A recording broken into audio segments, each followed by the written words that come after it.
Honourable Senator Kutcher. Thank you, Speaker. I rise today to speak on Bill C-39, an act to amend the Criminal Code, Medical Assistance in Dying, which was introduced in the other place by the Minister of Justice on February 2, 2023. This bill proposes to extend the temporary exclusion of eligibility for medical assistance in dying, or MAID, on the basis of a mental illness alone, MAID, MD, SUMC, for 1 year, until March 17, 2024. In the absence of legislative change, this exclusion will automatically be repealed on March 17, 2023, at which point eligibility for MAID in these circumstances will become lawful under the existing eligibility criteria. Colleagues, before proceeding, I just would like to acknowledge that the material and the subject in our debate that is starting today and will continue into Thursday can be very, very difficult for some people. It can be very, very challenging. It has to deal with life and death issues, and it has to deal with mental illness. And I would encourage any of our colleagues and anybody who is listening or watching our debates to know that if you are having difficulties because of what we are talking about, but also just in general, please seek help for those difficulties. Asking for help is a sign of strength. It is not a sign of weakness. The purpose of this extension to support federal government readiness in relation to MAID SUMC are fourfold. First, to ensure that a national reporting system meeting the requirements set out in Bill C-7 has been established and has begun to gather data for MAID monitoring and system assessment.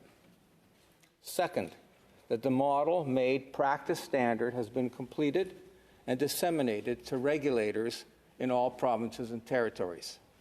Third, that an accredited national MAID training program has been developed and is available to existing and new MAID providers. And fourth, to allow time for the final report of the Special Joint Committee of the House and Senate to be considered. I will speak to each of these readiness criteria in due course. As we all know, Bill C-7 received royal assent on March 17, 2021, about a year after the WHO declared the COVID pandemic. The work undertaken for MAID, MD, SUMC readiness, the components of which I just named, was impacted by COVID, the detrimental effects of which in our healthcare system is well known to us all. The timely discharge of this readiness work depended on numerous healthcare providers, regulators, civil servants, and other health system actors, all of whom were deluged by the demands of this unexpected scourge. Indeed, it is to the credit of hard-working people across multiple sectors that so much has already been done on the work to date. Despite delays due to COVID, significant progress has been made, and I am of the opinion that taking some additional time is wise. This will ensure that the federal government has addressed its commitments before the law with respect to MAID MD SUMC comes into effect. Specifically, it will ensure that the 4 readiness criteria that I identified earlier will have been appropriately addressed. While my remarks today will focus primarily on the progress that has been made in the key domains in which the federal government acted following the coming into force of Bill C-7, I would like first to take this opportunity to remind us of the complex division of powers and responsibilities between the federal and provincial territorial governments when it comes to MAID assessment and provision. And there has been some confusion in the minds of many Canadians whom I've spoken with about this differential responsibility. The federal government is responsible for the criminal code. This is where the legal parameters for MAID are established. The federal government is not responsible for the general delivery of medical services, including MAID, as these are the primary responsibility of provinces and territories. Nor is the federal government responsible for the regulation of these who provide those services. That is the responsibility of provinces and territories who, in turn, delegated to independent regulatory bodies, such as the colleges of physicians and surgeons and colleges of nurses. I would also like to take this opportunity to remind us of some of the components of how MAID for Track 2 conditions, of which MAID MD-SUMC is one example, are delivered in Canada, and in so doing correct some misinformation that is swirling around us. MAID is a medical act provided by trained physicians and nurse practitioners, delivered by provincial territorial healthcare systems, with a few exceptions for federal delivery, for example, military and prisons, and is regulated through the well-established independent regulatory bodies in each province and territory. As such, it is like any other medical act, and that it must adhere to legislation, regulation, practice standards, policies, and procedures.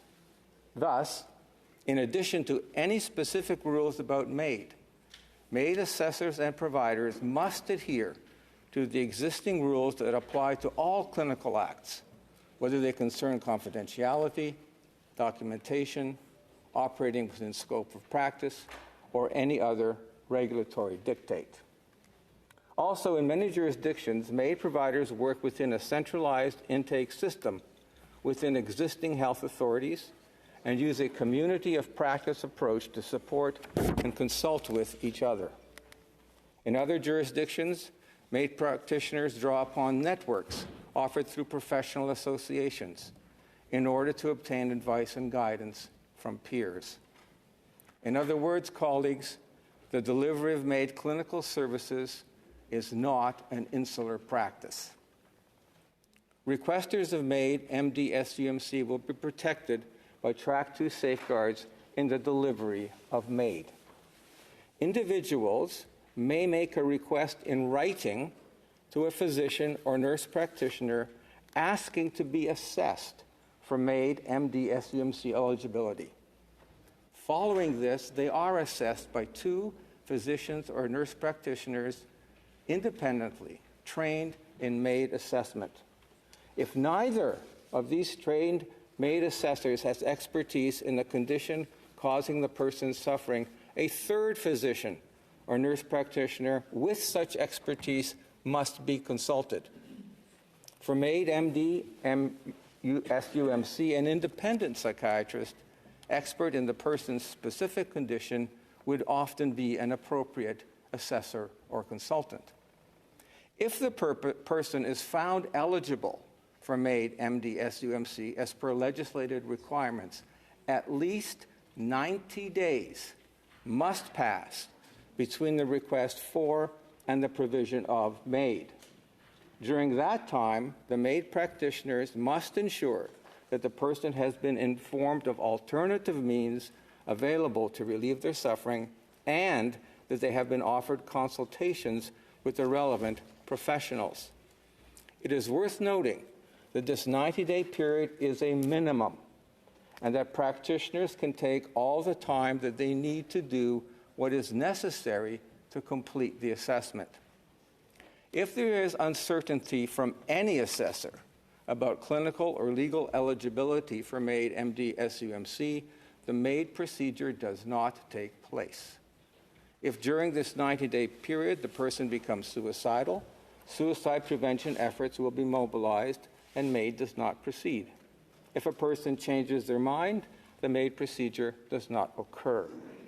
It is simply incorrect, despite all the trumpeted misinformation, that an individual who is actively suicidal or experiencing an emotional crisis and thus is feeling depressed, anxious, or unhappy can request MAID and have it completed without careful assessment by highly trained clinicians, without the passage of at least 90 days, and without due diligence being applied.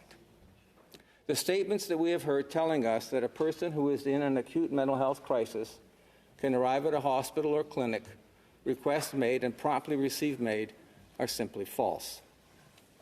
Additional related misinformation about MAID MD-SUMC includes several other false claims: that a person can be eligible for MAID solely on the ground that they're having difficulty accessing mental health care. That MAID will become an alternative to providing mental health care, and that MAID has been created by the government to save health care costs. These claims are all false. Unlike what the misinformers would have us believe, MAID MD SUMC cannot be provided just because someone is having difficulty accessing mental health care or because they are feeling emotionally unwell. On the contrary, the typical MAID MD SUMC requester, someone who will even be considered potentially eligible for MAID MD SUMC assessment, is someone who has a long-standing mental disorder and who will have received a substantial amount of various different types of therapeutic interventions for a prolonged period of time, often a decade or longer. And in spite of all the treatments provided, still continues to suffer intolerably. The issue is not lack of access to mental health care. Persons who may be considered eligible to be assessed for MAID have been receiving substantial amounts of mental health care for a long period of time. Again, the issue is not access to care. It is that all treatments during a long period of mental health care that have been tried have not been successful. The unfortunate reality is, as in all medical practice, that there is a minority of people whose mental disorder does not respond to any available treatment. They continue to experience profound and persistent suffering in spite of everything that has been tried. This reality is similar to that found with other brain diseases and indeed with other non-brain diseases. Sadly, regardless of whether the illness is a mental illness or another type of illness, occasionally people do not get well with any of the treatments that we have. Some, but not all, of these people suffer intolerably. Additionally, some commentators would like us to believe that it is they and not the patient who best understands the suffering the patient experiences. They would have us accept the person being forced to continue to suffer intolerably for years or decades, waiting for some miracle cure to surface just in case it might occur, and because they say so.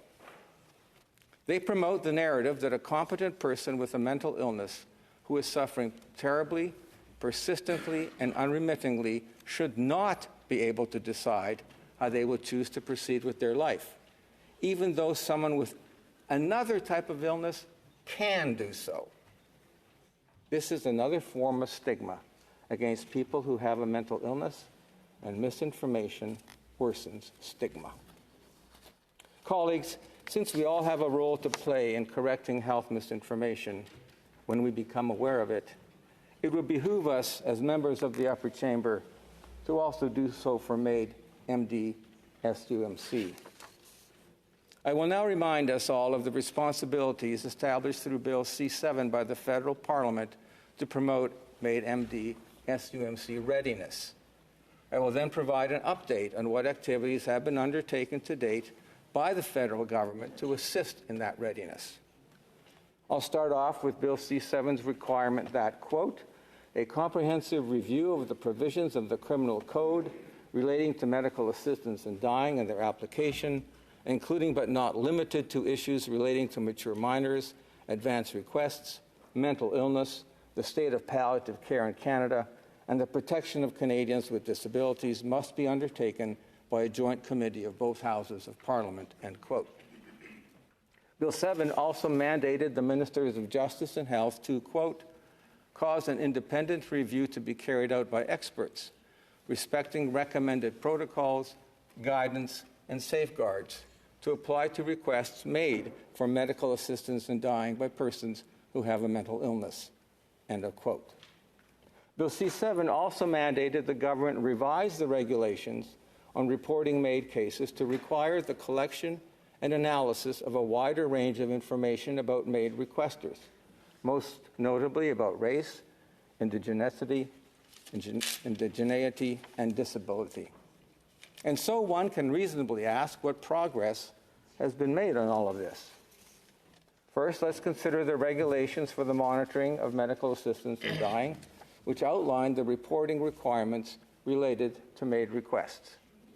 These regulations came into force in November 2018, but were recently revised to ensure significantly enhanced data collection and reporting on MAID activity. Most notably, the regulations now require the collection of data based on race, indigenous identity, and the presence of a disability. The revised regulations came into force on January 1st, 2023, and the collection of this enhanced data has already begun. I note that these changes are partially a result of amendments made to former C7 by this place, as proposed by our honorable colleague Senator Jaffer and supported by many others. Second, the Special Joint Committee on MAID. As you all know, the final report of the Special Joint Committee was initially due last year, but this due date was pushed back. The final report was recently tabled, about 1 month before the mental illness exclusion is set to expire. Without the extension, this delay would make it very challenging for the federal government to meaningfully consider the final report and recommendations before the expiry of the mental illness exclusion. With the extension, the federal government will have time to consider the report and recommendations. An expert panel on MAID and mental illness was created by the federal government and conducted its independent review. Its final report was tabled in Parliament on May 13, 2022. This report includes valuable information about and analysis of the issues associated with MAID for mental disorders. For those who have not yet had an opportunity to do so, reading it is a useful part of preparation for consideration of the bill before us now. This report included the recommendation that the federal government facilitate the development of a model practice standard that could be adopted or adapted by regulatory bodies. Health Canada established an independent task group to produce this model practice standard. This model practice standard for assessing complex MAID requests, including requests where the sole condition is a mental illness, has been developed by a task group including clinical, regulatory, and legal experts. The task group also prepared a model advice to the profession document to supplement the practice standard that regulatory bodies can use to provide clinical guidance to MAID providers seeking information about specific aspects of MAID MDSUMC. Regulators, provincial territorial ministries, healthcare authorities, and clinicians from coast to coast to coast have now provided feedback to the task group on the draft model practice standard and draft advice to the profession. And these have been reviewed and revised based on the inputs. The model practice standard and the advice to the profession document are now in translation and will be released very soon. At that point, they can be adapted or adopted by the various regulatory bodies that are responsible for how MAID will be delivered in each province and territory. To remind us, it is these regulatory bodies that set the clinical and ethical standards of practice for all care, including MAID, and give guidance and direction to physicians and nurse practitioners. They do so in the interest of public protection. This is their primary mandate. They are independent of government control, answer to the public, and are entitled to apply disciplinary sanction on their physician and nurse practitioner members up to and including definitive revocation of licensure. While each regulatory body is independent of each other and of government, the creation of a model standard of practice and advice to the profession which can be adopted or adapted by each province and territory will go a long way to protecting the vulnerable and to improving harmonization of MAID delivery across Canada. It is important to note here that this is, to my knowledge, the first time that such a federal government-led collaborative and comprehensive approach to practice standard development and advice to the profession considerations has ever occurred in Canada. Additionally, with funding provided by Health Canada, the Canadian Association of MAID Assessors and Providers, or CAMAP, has been developing a Canadian MAID education curriculum since October 2021. CAMAP is an organization made up of nurse practitioners and physicians, including family physicians, hospitalists, psychiatrists, internists, anesthetists, and neurologists, who provide MAID services, including assessment for eligibility and the provision of MAID itself. CAMAP's main purpose is to support those who work in this field by providing clinical guidance and education to both those who are new to MAID as well as those who are seeking to enhance or deepen their knowledge. This national education curriculum is being developed by a diverse group of experienced MAID clinicians from across Canada who have come together to share their expertise in a series of training modules that will cover the entire spectrum of MAID care. This process is overseen by a consortium that includes representatives from CAMAP and a national advisory committee with multiple stakeholders, including the Royal College of Physicians and Surgeons, the Canadian College of Family Physicians, the Canadian Nursing Association, the Indigenous Physicians Association, the Indigenous Nurses Association, the Association of Rural Physicians, the Canadian Psychiatric Association, the Quebec Psychiatric Association, and other stakeholders, including persons with lived experience, families, and other supporters of people who have had MAID. The training modules will be accredited by the Royal College of Physicians and Surgeons, the Canadian College of Family Physicians, and the Canadian Nursing Association. This is, to my knowledge, the first time in Canadian history that a health care curriculum has been developed from federal government funding and simultaneously accredited by these bodies.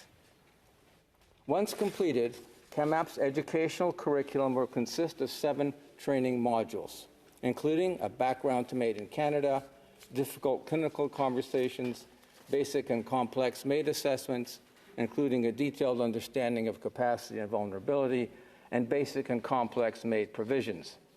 There is a module dedicated entirely to MD-SUMC. All of the modules also include resources to help those involved in MAID care to remain well as they undertake this important work. The purpose of this accredited MAID curriculum will be to train new and experienced MAID practitioners across the country and thereby contribute to the development of knowledge and skills amongst practitioners, standardization of practices across the country, and contribute to the high-quality provision of care in the context of MAID. Rollout of this curriculum is expected to begin in the fall. All of this progress is truly remarkable and is the result of the federal government's leadership and collaborative efforts with health systems partners, such as provincial and territorial governments, health professional organizations, regulatory bodies, clinicians, and other organizations. As I previously mentioned, to my knowledge, this is the first time in Canadian history that the federal government has demonstrated such initiative in supporting the development of an accredited health training program. So that is the progress report on the federal contributions to Readiness. At this time, I want to caution against allowing the continuing and enlarging storm of misinformation to impact our considerations of the bill before us.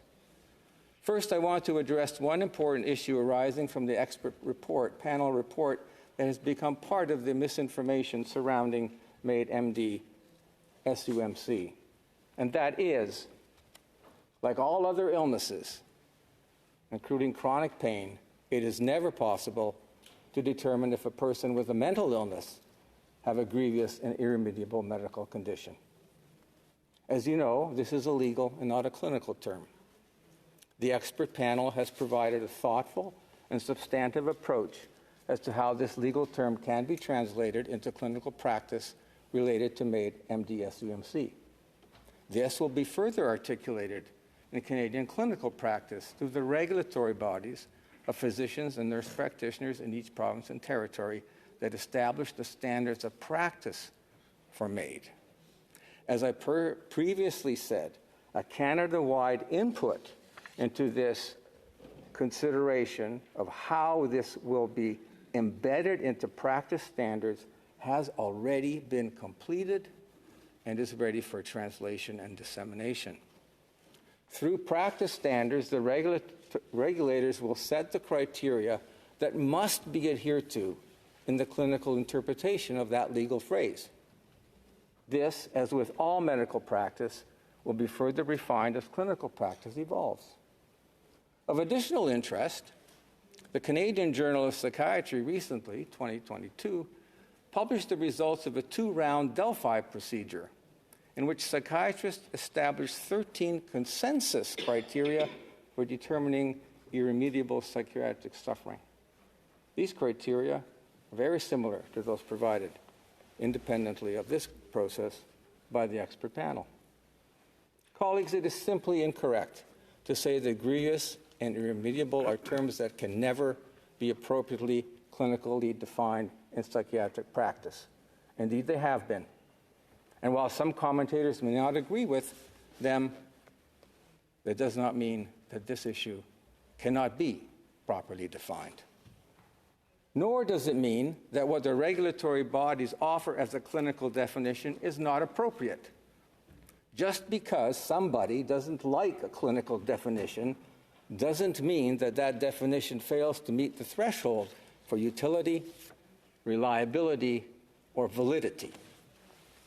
Just so everyone understands where we actually are with respect to the understanding of a grievous and irremediable condition and incurability and irreversibility, the expert panel was of the view that in the context of MAID, mental illness may be grievous and irremediable where a person has a long-standing condition leading to functional decline and for which they have not found relief from suffering despite an extensive history of attempts with many different types of interventions and supports tailored to their specific diagnosis and related issues.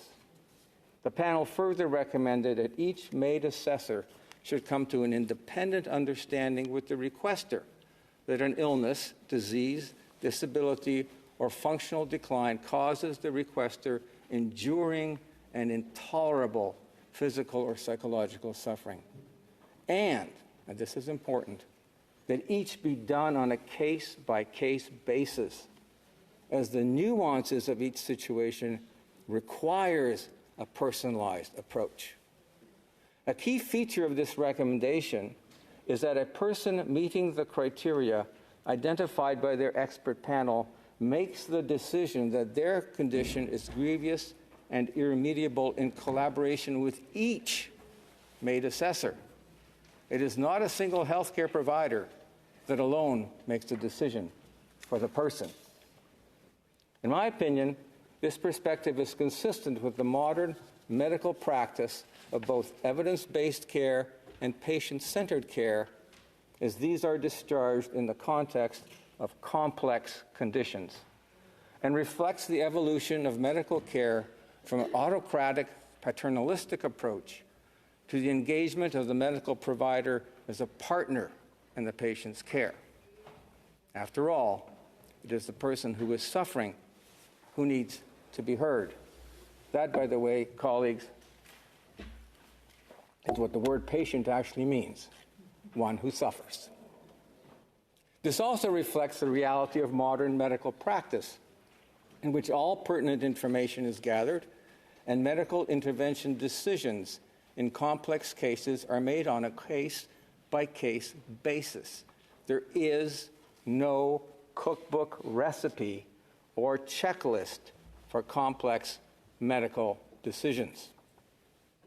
All complex medical decisions are made case by case because they must be tailored to the individual, the person's medical condition, the totality of all interventions provided, and the impact of those on the person's unique situation and the person's own aspirations and needs. Complex medical decisions also involve more than one highly trained healthcare provider. These decisions are made collaboratively with a well-informed patient. They are not dictated to the patient. Every patient must be treated for who they are, not just for the disease they have. No two people are exactly alike, and what should be done in the best interest of the patient must not be provided by a predetermined recipe or checklist, but by three equal factors. One, the competency and training of the clinician.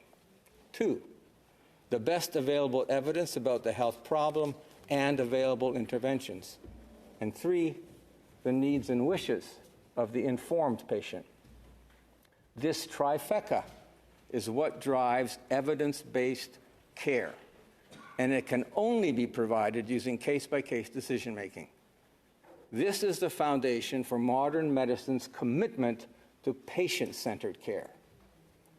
When I was in medical school, I had the incredible privilege to be introduced to the framework for evidence-based care and patient-centered care by Dr. David Sackett, the pioneer of evidence and patient-centered medicine. Dr. Fraser Mustard, the dean of our school, and two of my most revered teachers, Dr. Jack Laidlaw and Dr. Bill Spaulding, repeatedly reinforced that we don't intervene in diseases. We intervene with people who are suffering from a disease. We don't use recipes or checklists. We use our best clinical judgment, the best evidence we have, and we are led by the needs and wishes of our patients. We also don't fly alone. The more complex the case, the more important it is for us to involve other clinicians. Decisions regarding interventions in complex cases arise from this reality.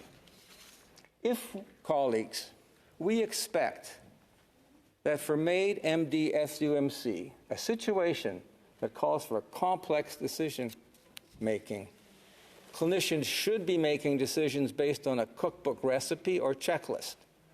If we accept that we should ignore the foundational principles of evidence-based medicine and patient-centered care for those who suffer from a mental illness, while at the same time using these same tools in helping make intervention decisions for those whose suffering is not solely determined by a mental illness, we are denying those with a mental illness the same high-quality kind of care that we provide to those who have a different type of illness. Colleagues, this is not only stigma, it is discrimination. Friends, when the time comes, and for some of us it already has, that we are a loved one or a loved one is dealing with a complex and pernicious illness, such as cancer or end-stage heart failure, I am sure that we all want to be treated on a case-by-case basis. We would want our clinicians to understand who we are as a person. We would want our clinicians to do their best to help us while respecting our needs and wishes. Why would we accept that we, or any one of us that may have a mental illness, should not be treated that way?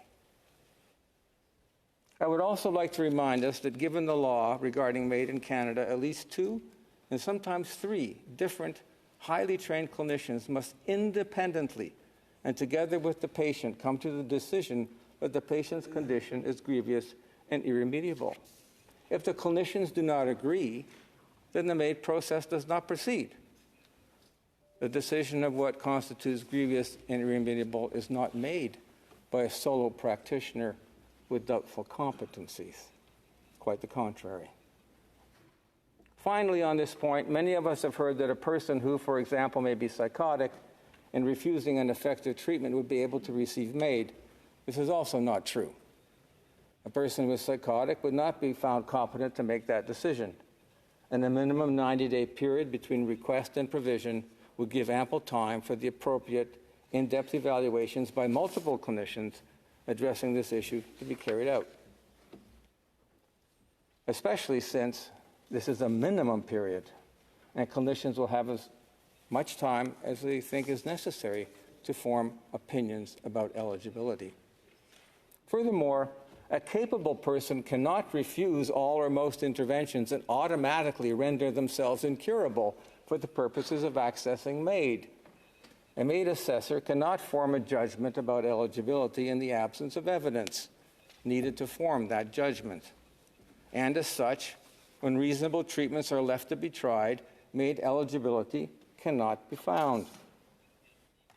Honourable colleagues, ongoing misinformation about MAID, MD, SUMC continues to spread, misleadingly suggesting that persons with mental disorders requesting MAID will be treated in a haphazard, irresponsible, and unregulated manner. However, as a careful look at the law itself and the regulatory and practice context within which the law sits shows this is not the case. In fact, the opposite is true.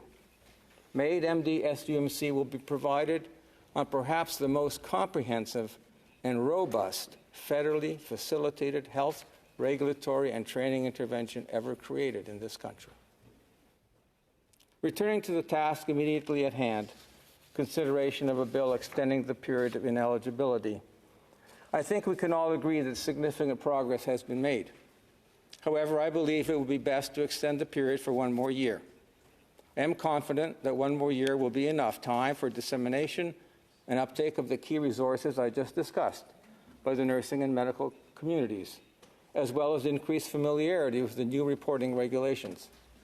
The Minister of Justice has also said that one more year will provide sufficient time for the federal government to carefully consider the Special Joint Committee on MAID's final report.